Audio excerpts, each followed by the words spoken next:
He is more than you could ever need. He's more than the eye could see. I don't deserve His love, but He's always been there for me. You see, Jesus met me when I was at my lowest. And if you don't know Jesus, know this. He is the greatest example of generosity this world of greed has ever seen.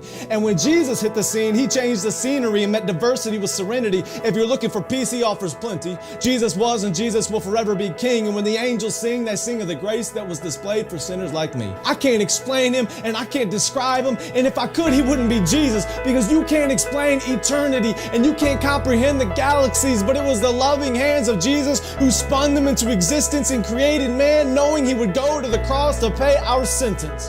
There was a certificate of judgment with a period after the sentence, and we were sentenced to death long before He said it is finished. He is a father to the orphan, a shelter for the homeless, a hiding place for the abused, and an anchor for our storms. He stormed the gates of hell and came out on top, and the power of His gospel cannot be stopped, even when the world tries.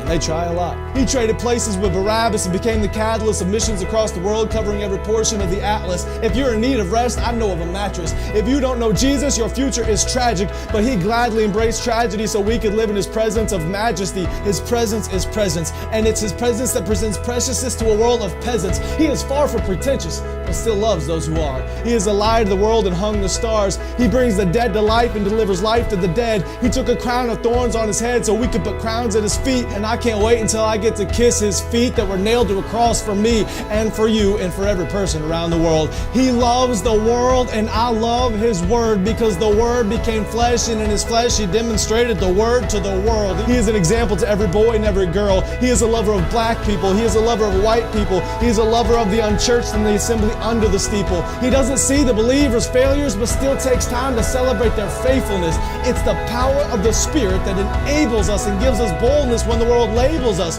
And if you want to label me, please call me a Jesus freak. And if that freaks you out, good. Because it's better to be good with God than to fight being misunderstood by a world that could never understand. So let it be understood that I don't worship man, we worship Jesus. And although He doesn't need us, He still sees us and pleads with us to run to the cross where He bled for us. His heart bleeds for us, His heart grieves for us, but still graciously grants us a pardon for our treason in a season where the world tries to explain away the work of the Spirit with human reasoning. There is a reason they can't.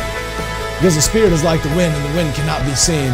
But loved is the one who believes without seeing the unseen. I'm telling you today that Jesus is something. He's something more.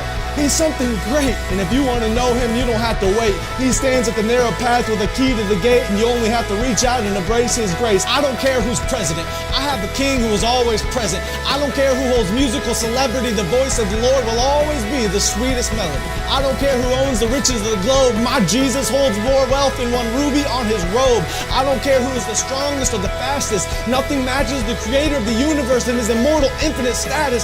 I don't care about religious leaders who died and stayed dead. I'll only worship the one who conquered death and wears a crown on His head. His name is Jesus, and I'm telling you, He's something. He was faithful yesterday, and He is faithful today. I can feel His presence whenever I pray, and when the time comes for me to fade away, I'll remember the day I heard Him say, "My name is Jesus."